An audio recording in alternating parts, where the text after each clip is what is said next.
कदम कदम पर टकराते चूहे, चांदी की थाल में दूध पीते चूहे। माता करणी का चमत्कारी धाम, जहाँ विज्ञान भी नतमस्तक हो जाता है, जिसके चमत्कारों को देख हर कोई हैरान हो जाता है। करणी माता नाम सुनते ही हजारों चूहों वाले मंदिर का दृश्य सामने आ जाता है। इस मंदिर में 25,000 से भी अधिक चूहे हैं जो मंदिर परिसर में घूमते रहते हैं। इसी कारण करणी माता को चूहों वाली देवी के नाम से जाना जाता है। वह इस मंदिर को चूहों वाला मंदिर कहते हैं। इसी मंदिर के रहस्यों को जानने व माता रानी के दर्शन हेतु दूर दूर से श्रद्धालु यहाँ आते हैं। आज हम इस वीडियो में जानेंगे कि आखिर क्या है इस मंदिर का राज, आखिर इन चूहों का माता रानी से क्या है संबंध। इन सभी सवालों के जवाब जानने के लिए आप बने रहिए हमारे साथ। करणी माता का चमत्कारी मंदिर बीकानेर से महज 30 किलोमीटर की दूरी पर देशनोक में स्थित है। दूर से इस मंदिर का शिखर व इस मंदिर की शोभा बढ़ाता इस मंदिर पर बना त्रिशूल नजर आने लग जाता है। इस मंदिर के आगे प्रसाद की कई दुकानें बनी हुई हैं। यहीं से शुरुआत हो जाती है करणी माता की चमत्कारी महिमा की।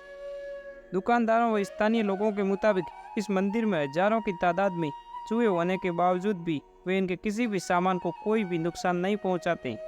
जैसे जैसे हम आगे बढ़ते हैं, आगे बढ़ने पर मंदिर का भव्य प्रवेश द्वार नजर आता है।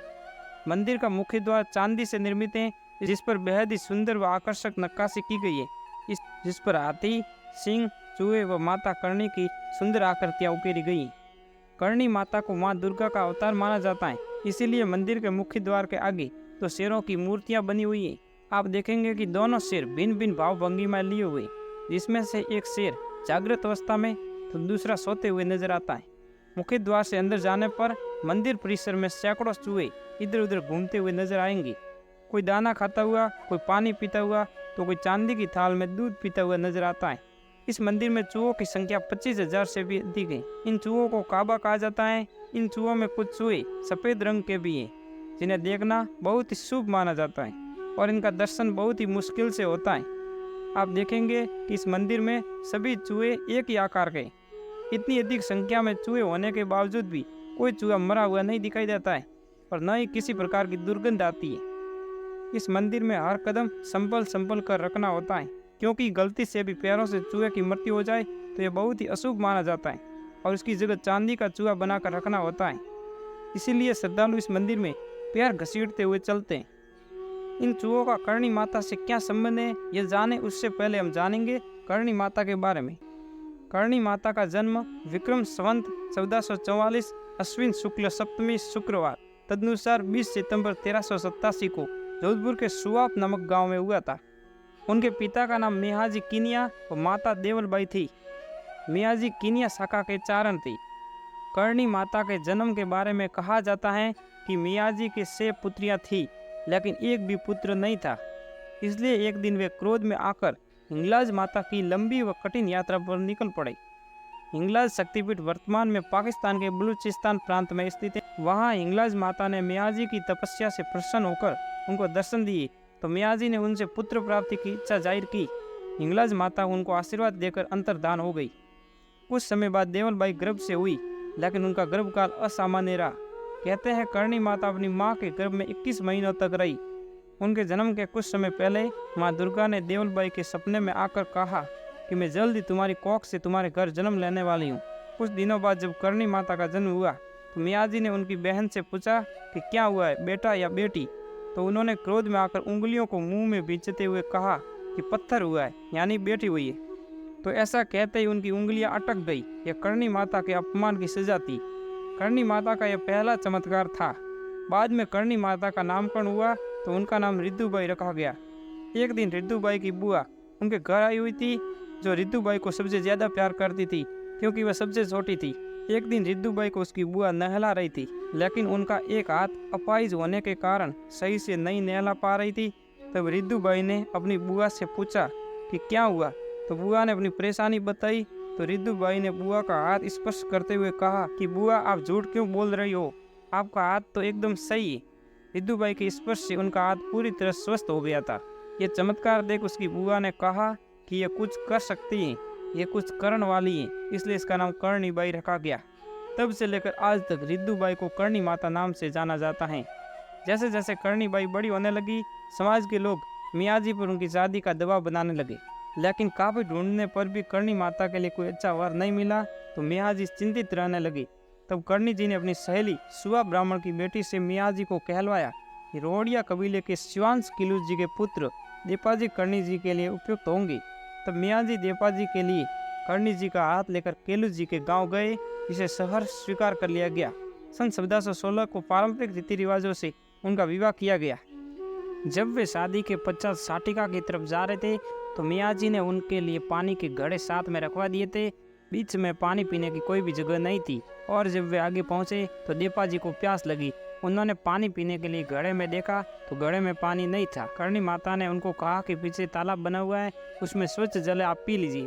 जब देपाजी वहां पर गए तो वास्तव में वहां पर तालाब था।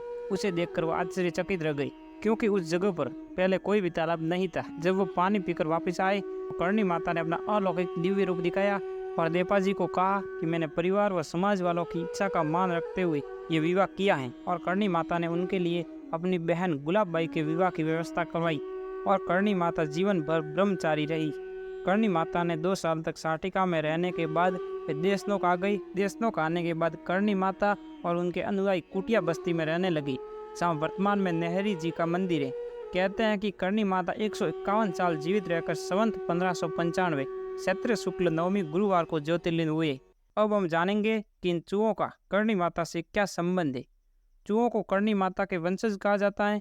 कहा जाता है कि देपाजी व गुलाबबाई के छोटे पुत्र लक्ष्मण को घूमने का बहुत शौक था। एक दिन वे अपने दोस्तों के साथ कोलायत मेले में घूमने गए थे। वहां पर सरोवर में नहाते समय उनकी मृत्यु हो गई। जब उनके दोस्तों द्वारा उनके शव को घर पर लाया गया तो उनकी माता गुलाबबाई किसी चमत्कार की आशा में उस शव को करणी माता के पास लेके गई और उसे जिंदा करने की अपील करने लगी। फिर करणी माता लक्ष्मण के शव को लेकर एक कुटिया में गई और सभी से कहा कि जब तक मैं ना कहूँ तब तक कोई भी दरवाजा नहीं खोलेगा। 3 दिन तक दरवाजा बंद रहा। चौथे दिन स्वयं लक्ष्मण ने वह दरवाजा खोला, जिसे देखकर सभी खुश हो गए। कहा जाता है कि लक्ष्मण को जीवित करने के लिए करणी माता ने यमराज की कठोर तपस्या की थी। उनकी तपस्या से प्रसन्न होकर यमराज ने उनको दर्शन दिए। तो करणी माता ने उन्हें लक्ष्मण को जीवित करने के लिए कहा तो यमराज ने ऐसा करने से मना कर दिया और कहा, ऐसे ही किसी को जीवित करना मृत्यु लोक के नियमों के खिलाफ है। उसके बाद करणी माता ने कहा कि उनका कोई भी वंशज आज के बाद यमलोक नहीं आएगा, वे सभी यहाँ पर चूहे बन के इस धरती लोक पर ही रहेंगी। आज भी दीपावत परिवार में से किसी की मृत्यु होती है तो वह करणी माता मंदिर में चूहा बन जाता है। दीपावत देपाजी व गुलाबबाई के वंशजों को कहा जाता है। इनके अलावा भी करणी माता ने अपने जीवन काल में कई चमत्कार किए थे। एक बार करणी माता के पिताजी मियाँ जी की मृत्यु सांप के काटने से हो गई तो करणी माता ने उन्हें पुनर्जीवित कर दिया था। जोधपुर के मेहरानगढ़ किले की नींव भी करणी माता द्वारा रखी गई थी और राव बीका को बीकानेर की स्थापना का सुझाव भी करणी माता ने ही दिया था। और भारत पाकिस्तान युद्ध के समय पाकिस्तान द्वारा बीकानेर व देशनोक के समीप 3000 से अधिक बम फेंके गए थे। उनमें से एक भी बम नहीं फूटा। वो बम आज भी यहाँ सुरक्षित हैं। अब हम करणी माता मंदिर के बारे में जानेंगे। करणी माता मंदिर के चारों ओर दीवार का निर्माण बीकानेर के शासक राव जैत सिंह ने करवाया था। बाद में सूरत सिंह ने इसे पक्के ढांचे में बदल दिया। गर्भगृह के सोने के दरवाजे को अलवर के महाराजा बख्तावर सिंह द्वारा भेंट किया गया था। इस मंदिर का अधिकांश जीर्णोद्धार महाराजा गंगा सिंह द्वारा करवाया गया था। मंदिर के सामने के चांदी के दरवाजे को भी महाराजा गंगा सिंह द्वारा बनवाया गया था। मंदिर के गर्भगृह में स्थित करणी माता की मूर्ति जैसलमेर के पीले संगमरमर से निर्मित है, जिसे स्वयं करणी माता ने बिना सुथार से बनवाया था। इस मूर्ति में करणी माता के एक हाथ में त्रिशूल तथा दूसरे हाथ में नरमुंड हैं। इस मूर्ति के दोनों तरफ करणी माता की बहनों की भी मूर्तियां बनी हुई हैं। करणी माता मंदिर में साल में 2 बार मेला भरता है, जिसमें दूर दूर से हजारों की संख्या में श्रद्धालु आते हैं। यह मंदिर सुबह 5 बजे श्रद्धालुओं के लिए खोल दिया जाता है। उसमें मंगला आरती की जाती है, जिसमें सभी चूहे अपने बिलों से बाहर निकलकर आ जाते हैं। हम आशा करते हैं कि आपको हमारा ये वीडियो पसंद आया होगा। यदि आपने अभी तक हमारे YouTube चैनल को सब्सक्राइब नहीं किया है तो जल्दी से सब्सक्राइब करें। साथ ही इस वीडियो को लाइक व शेयर जरूर करें। हम मिलेंगे जल्द ही अगले वीडियो में। तब तक के लिए जय हिंद।